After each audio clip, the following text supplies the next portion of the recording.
खंदक की लड़ाई से ठीक पहले हज़रत मोहम्मद सल्लल्लाहु अलैहि वसल्लम के निर्देश पर सभी सहाबी कंधे से कंधा मिलाकर खाई खोद रहे थे।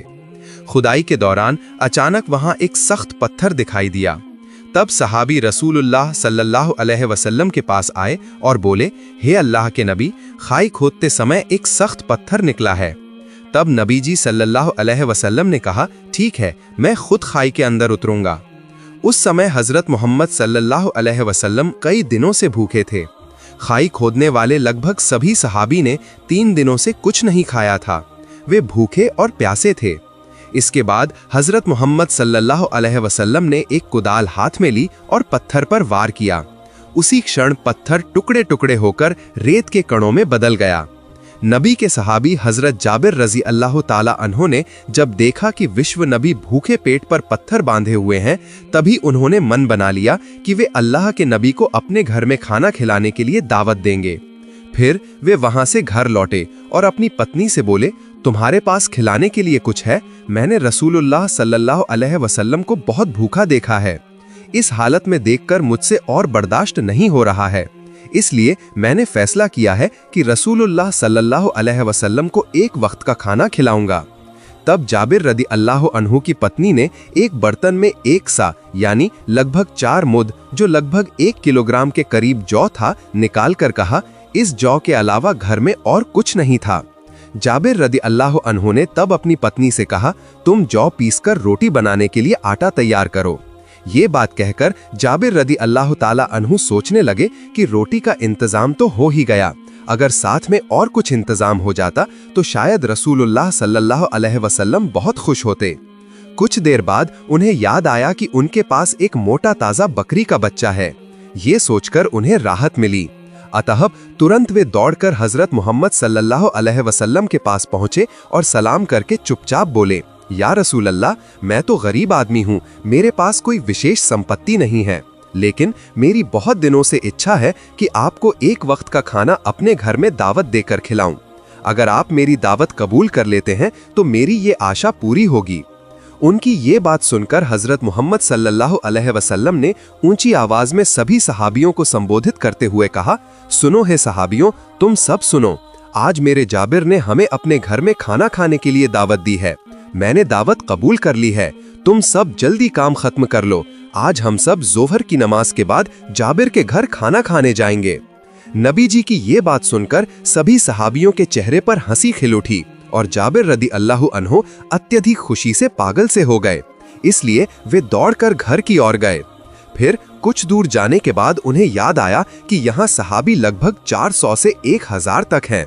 मैं गरीब आदमी हूँ और घर में इतने लोगों को खाना खिलाने के लिए पर्याप्त खाना नहीं है, तो क्या होगा? तब जाबिर रदी अल्लाह अन्हु तूफान की गति से फिर रसूल सल्लल्लाहु अलैहि वसल्लम के पास आए और नबी को देखकर विनती करके अर्ज किया, या रसूल अल्लाह, मैंने तो सोचा था कि आप सिर्फ कुछ सहाबियों को लेकर मेरे घर खाना खाने आएंगे, लेकिन आपने तो सबको दावत दे दी है। अब 100 से मतभेद के अनुसार 1000 तक सहाबी मेरे घर जाएंगे। ये बात मैं समझ नहीं पाया था। आप तो जानते हैं मैं नितांत गरीब असहाय आदमी हूँ। अब क्या होगा? अब मैं क्या करूँगा? तब विश्व नबी हजरत मोहम्मद सल्लल्लाहु अलैहि वसल्लम ने जाबिर रदी अल्लाह अन्हो से कहा, हे जाबिर, खाने में बरकत अल्लाह देता है, तुम कोई चिंता मत करो। तुम घर वापस जाओ और खाने का इंतजाम करो। और एक बात सुनो, तुम हमें खिलाने के लिए क्या इंतजाम करना चाहते हो? तब जाबिर रदी अल्लाह ताला अन्हो ने कहा, घर में थोड़ी मात्रा में जौ है और हमारे पास एक बकरी का बच्चा है, वे सब आपको खिलाना चाहता हूँ। तब रसूलुल्लाह सल्लल्लाहु अलैहि वसल्लम ने कहा, जब तुम मांस पकाओ तो खाना पकाने के बर्तन का ढक्कन ढक कर रखना और रोटी के लिए आटा गूंथकर एक बर्तन में ढक्कन लगाकर रखना। जब तक मैं ना आऊं तब तक दोनों बर्तनों के ढक्कन मत खोलना। विश्व नबी के मुंह से ये बात सुनने के बाद जाबिर रदी अल्लाह अन्हो बहुत खुश होकर घर लौटे। अल्लाह के रसूल ने दावत कबूल कर ली थी। जब ये खुशी की खबर उनकी पत्नी को बताई गई तो ये खबर सुनकर उनकी पत्नी भी बहुत खुश हुई। इधर जाबिर रदी अल्लाह अन्हो के 2 बेटे थे, जिनमें बड़े बेटे का नाम अब्दुल्ला था। उसकी उम्र 8-9 साल होगी। जाबिर रदी अल्लाह अन्हो ने बड़े बेटे को आवाज दी, बेटा अब्दुल्ला, इधर आओ, हमें अपनी बकरी के बच्चे को ज़बह करना है। आज अल्लाह के रसूल ने हमारे घर खाना खाने के लिए दावत कबूल की है। फिर बेटे को साथ लेकर घर से थोड़ी दूर जाकर बकरी के बच्चे को ज़बह किया और मांस काटकर पकाने के लिए तैयार किया। इसके बाद उन्होंने हांडी में मांस चढ़ा दिया और थोड़ी थोड़ी देर में सड़क की तरफ झांक कर देख रहे थे कि अल्लाह के रसूल आए हैं या नहीं। इधर जाबिर रदी अल्लाह अन्हो का छोटा बेटा घर के अंदर सो रहा था। नींद से जागने के बाद वो बकरी के बच्चे को ढूंढने लगा, क्योंकि बकरी का बच्चा उसे बहुत प्यारा था। वो हमेशा उसके साथ खेलता था। जब उसे बकरी का बच्चा नहीं मिला तो उसने बड़े भाई अब्दुल्ला से पूछा, भाई हमारा बकरी का बच्चा कहाँ है? बच्चा तो कहीं नहीं मिल रहा है। तब बड़े भाई अब्दुल्ला ने कहा, तुम तो सो रहे थे इसलिए तुम्हें नहीं पता। अब्बा जान ने आज हमारे बकरी के बच्चे को ज़बह कर दिया है। तब छोटे भाई ने कहा, भाई कहाँ ज़बह किया है, मुझे थोड़ा दिखाओ। इसके बाद बड़ा भाई अब्दुल्ला छोटे भाई को साथ लेकर उस जगह चला गया जहां बकरी के बच्चे को ज़बह किया गया था। तब छोटे भाई ने बड़े भाई से कहा, कैसे ज़बह किया है, मुझे थोड़ा दिखाओ। अब्दुल्ला तब बोला, तुम देखोगे तो यहाँ लेट जाओ। छोटे बच्चे की उम्र 2-3 साल होगी और अब्दुल्ला की उम्र 8-9 साल होगी। दोनों ही उस समय नादान थे। बड़े भाई अब्दुल्ला की बात मानकर छोटा भाई लेट गया। जब छोटा भाई वहां लेट गया तब नादान अब्दुल्ला ने छोटे भाई के गले पर जोर से चाकू चला दिया, जिसके कारण छोटे भाई के गले से खून उछलकर बाहर निकलने लगा। उसका शरीर छटपटाने लगा। ये हालत देखकर बड़ा भाई अब्दुल्ला बहुत डर गया। इसी बीच जाबिर रदी अल्लाह अन्हो फिर सड़क की तरफ आए, ये देखने के लिए कि रसूलुल्लाह सल्लल्लाहु अलैहि वसल्लम आ रहे हैं या नहीं। जाबिर रदी अल्लाह अन्हो के आने की आवाज सुनकर अब्दुल्ला वहां से भाग गया और एक खजूर के पेड़ पर चढ़ गया। जब जाबिर रदी अल्लाह पास आए तब अचानक उनकी नजर उनके छोटे कलेजे के टुकड़े बेटे पर पड़ी। उन्होंने देखा कि उनका छोटा बेटा धूल में लेटा छटपटा रहा है, इसलिए वो तेजी से उसके पास दौड़े और उसी समय उनके सीने के धन प्यारे छोटे बेटे के सीने से जान निकल गई।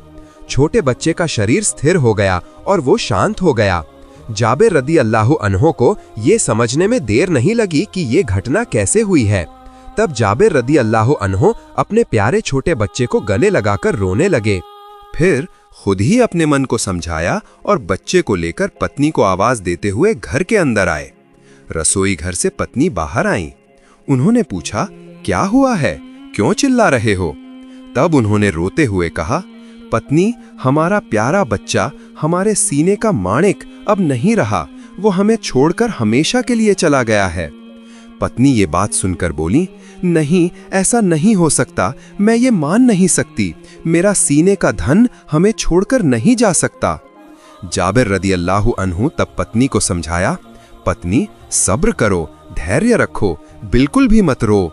आज रसूलुल्लाह सल्लल्लाहु अलैहि वसल्लम हमारे घर आएंगे। वो आकर अगर हमारा रोता हुआ चेहरा देखेंगे तब वो कारण पूछेंगे, तब हम क्या जवाब देंगे? तुम बिल्कुल भी मत रोना। पत्नी को सांत्वना देकर बच्चे को लेकर रसोई घर के पीछे लिटा दिया और एक कंबल से शरीर ढक दिया। इसके बाद बड़े बेटे अब्दुल्ला को ढूंढने के लिए जाबिर रदी अल्लाह अन्हु फिर सड़क की तरफ आगे बढ़े। उन्होंने अब्दुल्ला को पुकारना शुरू किया। अब्दुल्ला तब भी खजूर के पेड़ पर बैठा था। छोटे भाई की मौत के कारण वो डर गया था। वो सोच रहा था कि अगर उसके अब्बा उसे अभी पकड़ लेते हैं तो वो उसे जिंदा नहीं छोड़ेंगे। इस डर से वो कोई आवाज नहीं कर रहा था, चुपचाप खजूर के पेड़ की चोटी पर बैठा रहा। जाबिर रदी अल्लाह अन्हु थोड़ा दूर जाते ही अब्दुल्ला ने सोचा, यहाँ सुरक्षित नहीं है, अब्बा मुझे किसी भी समय देख सकते हैं और अगर उन्होंने एक बार देख लिया तो मेरी खैर नहीं। इसलिए जैसे ही अब्दुल्ला खजूर के पेड़ से नीचे उतरने लगा, उसका पैर फिसल गया और वो धड़ाम से जमीन पर गिर गया और उसे बहुत चोट लगी। जब जाबिर रदी अल्लाह अन्हो ने कुछ गिरने की आवाज सुनकर पीछे मुड़े तो उन्होंने देखा कि अब्दुल्ला खजूर के पेड़ के नीचे पड़ा छटपटा रहा है। इसलिए वो तुरंत दौड़कर बड़े बेटे अब्दुल्ला के पास आए और उसे गले लगा लिया। तब तक खजूर के पेड़ से गिरने की चोट सहन न कर पाने के कारण अब्दुल्ला की जान निकल चुकी थी। कुछ ही पलों के अंतराल में उनके 2 प्यारे कलेजे के टुकड़े दोनों मर चुके थे। इस दुख, इस कष्ट को सहना कितना कठिन था। ये कितनी हृदय विदारक घटना थी, इसे शब्दों में बयां करना असंभव है। उन्होंने बड़े बेटे अब्दुल्ला को गोद में लेकर रोते रोते फिर अपनी पत्नी को बुलाया। पत्नी, तुम कहाँ हो? पत्नी के उस समय सीने में बहुत दर्द था। पत्थर से दबाकर रोटी बनाने के लिए आटे का खमीर बना रही थी। पति की आवाज सुनकर चौंक गई। जल्दी से रसोई से बाहर आई। आकर देखा पति अपने बड़े बेटे अब्दुल्ला के बेजान शरीर को गले लगाकर रो रहे हैं। ये दृश्य देखकर वो खुद को रोक नहीं पाई। चिल्लाकर कहने लगी, ये नहीं हो सकता, मैं ये नहीं मान सकती। आज अल्लाह के रसूल ने हमारे घर दावत कबूल की है और आज ही हमारे कलेजे के टुकड़े हमें ऐसे धोखा देकर चले जाएंगे। मैं ये नहीं मान सकती। तब जाबिर रदियल्लाहु अन्हु ने कुछ शांत स्वर में पत्नी से कहा, पत्नी, तुम इतनी रोना धोना मत करो। घटना को समझ नहीं पा रही हो। मेरा मन कह रहा है कि हमारी कठिन परीक्षा चल रही है। इस परीक्षा में हमें फेल होना नहीं चलेगा, हमें पास होना ही होगा। तुम धैर्य रखो, रो मत, शांत हो जाओ, घर जाओ और खाना बनाओ। अभी अल्लाह के रसूल हमारे घर आएंगे। अगर वे आकर देखें कि तुम और मैं दोनों रो रहे हैं तो वे किसी भी कीमत पर हमारे घर का खाना नहीं खाएंगे। हम रसूल को अपनी जान से भी ज्यादा प्यार करते हैं, यहाँ तक कि अपने बच्चों से भी ज्यादा प्यार करते हैं। हमें कष्ट हो तो उसमें कोई दुख नहीं, लेकिन हम अपने रसूल के मन को कोई कष्ट नहीं दे सकते और देंगे भी नहीं। यह कहकर जाबिर बड़े बेटे अब्दुल्ला को लेकर रसोई के पीछे छोटे बेटे के पास सुला दिया और एक कंबल से ढक दिया। घर में घुसते ही सड़क की ओर देखा। उन्होंने देखा कि अल्लाह के रसूल ऊंट की पीठ पर सवार होकर उनके घर की ओर आ रहे हैं। पीछे सहाबियों की लंबी कतार दिखाई दी। इसलिए वो दौड़कर सड़क की ओर गए और रसूल सल्लल्लाहु अलैहि वसल्लम को बुलाकर कहा, अहलान सहलान या रसूल, यह कहकर स्वागत किया। इसके बाद उन्हें घर के अंदर ले आए। पत्नी को आवाज देकर कहा, अल्लाह के रसूल हमारे घर आए हैं, जल्दी खाना परोसने की व्यवस्था करो। तब उनकी पत्नी ने आटे का खमीर रसूल सल्लल्लाहु अलैहि वसल्लम के सामने रखा। उन्होंने उसमें थोड़ा थूक मिलाकर बरकत की दुआ की। इसके बाद मांस की हांडी के पास गए और उसमें भी थोड़ा थूक मिलाकर बरकत की दुआ कर दी। इसके बाद कहा कि तुम चूल्हे के ऊपर से इस हांडी को नीचे मत उतारना, तुम वहीं से सब्जी लेकर परोसना। इसके बाद रसूल सल्लल्लाहु अलैहि वसल्लम को घर के अंदर बिठाने की व्यवस्था की। दस्तरखान बिछा दिया, साथ में कुछ सहाबियों को भी बिठाया और सभी सहाबियों को घर के आंगन में बैठने दिया। इसके बाद जाबिर रदियल्लाहु अन्हु ने विश्व नबी को घर के अंदर जाने का अनुरोध किया। अल्लाह के रसूल जब घर के अंदर एक पैर रखे थे और दूसरा पैर बाहर था, ठीक उसी समय अल्लाह के हुक्म से फरिश्ता हजरत जिब्राइल अलैहिस्सलाम वहां आए। उन्होंने रसूल सल्लल्लाहु अलैहि वसल्लम को सलाम किया और कहा, हे अल्लाह के रसूल, मैं आपके लिए अल्लाह की ओर से संदेश लेकर आया हूँ। अल्लाह पाक ने आपसे कहा है कि आप जब जाबिर के घर खाना खाएंगे तब आप उसके 2 बेटों को लेकर एक साथ बैठकर खाना खाएंगे। यह कहकर हजरत जिब्राइल अलैहिस्सलाम अदृश्य हो गए। इसके बाद रसूल सल्लल्लाहु अलैहि वसल्लम घर के अंदर घुसने के बाद पैर फिर बाहर की ओर निकाले और जाबिर रदियल्लाहु अन्हु से कहा, जाबिर, तुम्हारे तो 2 बेटे हैं, वे कहाँ हैं? तुम उन्हें बुलाओ, हम एक साथ बैठकर खाना खाएंगे। जाबिर रदियल्लाहु ताला अन्हु तब बोले, या रसूल, वे तो छोटे बच्चे हैं, शायद कहीं होंगे, आप सब मिलकर खाना खा लीजिए, वे बाद में खा लेंगे। तब रसूल सल्लल्लाहु अलैहि वसल्लम ने कहा, नहीं, तुम उन्हें अभी बुलाओ। लेकिन जाबिर रदियल्लाहु अन्हु ने तब कहा, वे बाद में खा लेंगे, आप लोग शुरू करें। तब रसूल सल्लल्लाहु अलैहि वसल्लम ने थोड़ी सख्ती से कहा, जाबिर, तुम समझ नहीं रहे हो, अपने बेटों के साथ एक साथ खाना खाना ये मेरी इच्छा नहीं है, ये अल्लाह की इच्छा है। तुम और देर मत करो, जल्दी से बेटों को मेरे पास ले आओ। तब हजरत जाबिर रदियल्लाहु अन्हु कुछ देर चुप रहे। इस बार रसूल सल्लल्लाहु अलैहि वसल्लम के कान में घर के अंदर से किसी के धीरे धीरे रोने की आवाज आई। तब रसूल सल्लल्लाहु अलैहि वसल्लम ने कहा, हे जाबिर, घर के अंदर कौन रो रहा है? तब जाबिर रदियल्लाहु अन्हु ने कहा, हुजूर, मेरे साथ आइए, आपको अपने सभी सवालों के जवाब मिल जाएंगे। ये कहकर जाबिर रज़ियल्लाहु अन्हु रसूल सल्लल्लाहु अलैहि वसल्लम को साथ लेकर रसोई घर के पीछे की ओर गए। उन्होंने कंबल से ढके 2 शरीर दिखाए और कहा, ये मेरे बच्चे हैं, ये मेरे दिल के टुकड़े हैं, यहाँ सोए हुए हैं, वे हमें छोड़कर चले गए हैं और जीवित नहीं हैं। ये सुनकर रसूल सल्लल्लाहु अलैहि वसल्लम निस्तब्ध हो गए, कुछ देर चुप रहे। इसके बाद जाबिर रज़ियल्लाहु अन्हु से कहा, अरे जाबिर, तुम इतने कठोर पिता हो ये मैं पहले नहीं जानता था। तुम्हारे कलेजे के टुकड़े तुम्हें छोड़कर चले गए हैं, फिर भी मुझे खिलाने के लिए पागल हो गए हो। यहाँ तक कि मुझे अंदाजा भी नहीं लगाने दिया। तुम्हारे सीने में दुख का पहाड़ है, तुम मुझसे इतना प्यार करते हो। फिर रसूल सल्लल्लाहु अलैहि वसल्लम जमीन पर बैठ गए और दोनों बेटों की सीने पर दोनों हाथ रखकर कहा, हे जाबिर के बेटो, मैं अल्लाह का रसूल हूँ, तुम्हें बुला रहा हूँ, तुम उठो और मेरे साथ खाना खाओ। नबी जी के ये बात कहने के साथ ही अल्लाह के दरबार में वो कबूल हो गया। बेटों की जान फिर से उनके सीने में लौट आई, जीवित हो गए दोनों भाई।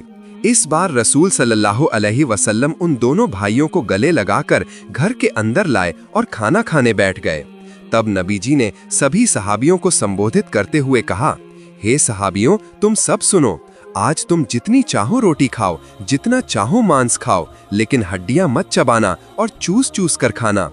तब रसूल सल्लल्लाहु अलैहि वसल्लम ने हजरत जाबिर रज़ियल्लाहु अन्हु से कहा, हे जाबिर, तुम सबको खाना तैयार करके दो।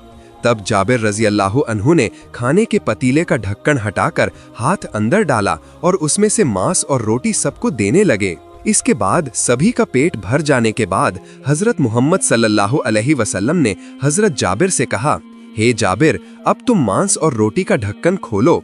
हजरत जाबिर रज़ियल्लाहु अन्हु ने मांस और रोटी का ढक्कन खोलते ही देखा, पहले की तरह सारा मांस पतीले में मौजूद है, एक टुकड़ा मांस भी कम नहीं है और रोटी पहले जितनी की उतनी ही है।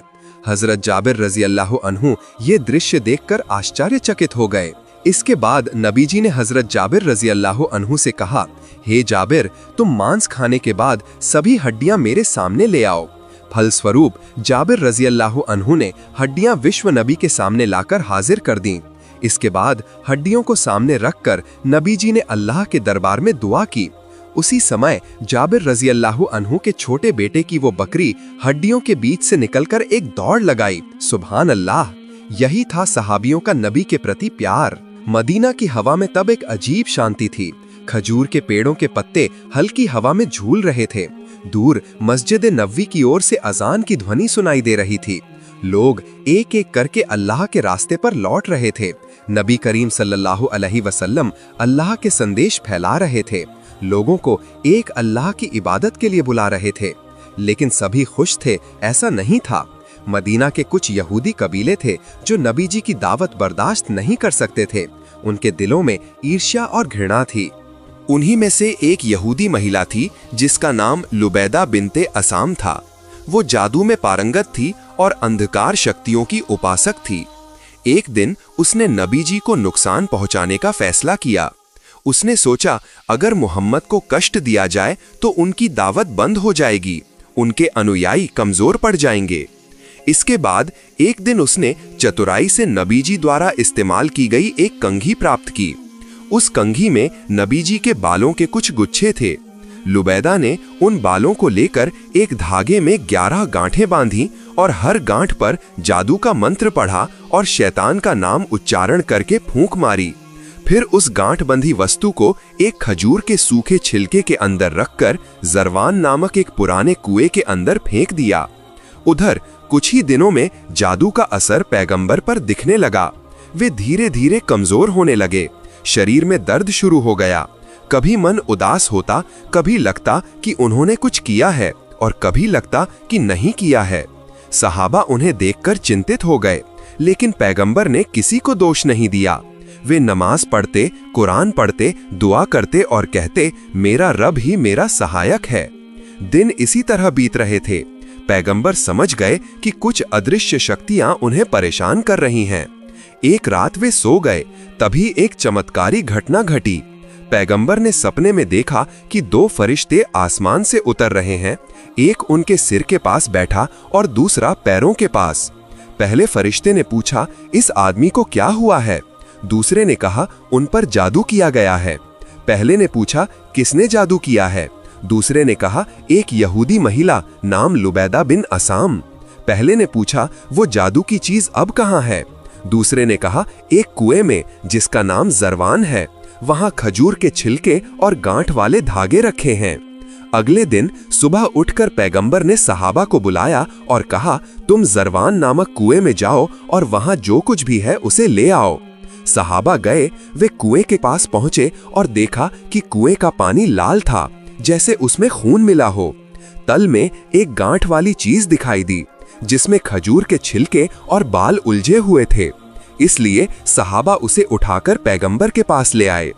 तब अल्लाह ताला ने पैगंबर पर 2 सूरह अवतरित किए, सूरह फलक और सूरह नास। पैगंबर ने उन सूरहों को पढ़ना शुरू किया। हर आयत के साथ एक एक गांठ खुलती गई। पहली आयत में एक गांठ खुली, दूसरी आयत में दूसरी, तीसरी आयत में तीसरी। इस तरह सारी गांठें खुल गईं। आखिरी आयत पढ़ने के बाद पैगंबर ने महसूस किया कि उनका शरीर हल्का हो गया है, मन में शांति लौट आई है और वे पूरी तरह स्वस्थ हो गए। सहाबा खुशी से रो पड़े, लेकिन उस जादूगरनी पर गुस्सा भी महसूस किया। उन्होंने कहा, हे अल्लाह के रसूल, क्या हम उसे सजा देंगे? तब पैगंबर ने शांत स्वर में कहा, नहीं, अल्लाह ने मुझे स्वस्थ किया है। मैं किसी को सजा देने नहीं आया, बल्कि रहमत लेकर आया हूँ। फल स्वरूप उन्होंने उस महिला को माफ कर दिया। कितनी अद्भुत उदारता! जो चाहते तो सजा दे सकते थे, लेकिन उन्होंने उस महिला को माफ कर दिया जिसने उन्हें कष्ट दिया था। इसके बाद पैगंबर ने अपने सहाबा को शिक्षा दी, हर सुबह और रात सूरह फलक और सूरह नास पढ़ो, अल्लाह तुम्हें हर बुराई से बचाएगा। उन्होंने कहा, जादू सच है, लेकिन अल्लाह की इच्छा के बिना वो कोई नुकसान नहीं पहुंचा सकता। इस घटना के बाद पैगंबर नियमित रूप से इन 2 सूरहों का पाठ करते थे और अपनी उम्मत को भी आदेश दिया कि सभी इन्हें पढ़कर अल्लाह की शरण लें। ये कहानी सिर्फ एक चमत्कारी घटना नहीं है, बल्कि ये एक बड़ी शिक्षा है। अल्लाह हम सभी को जादू, नजर और शैतान के बहकावे से बचाए। आमीन।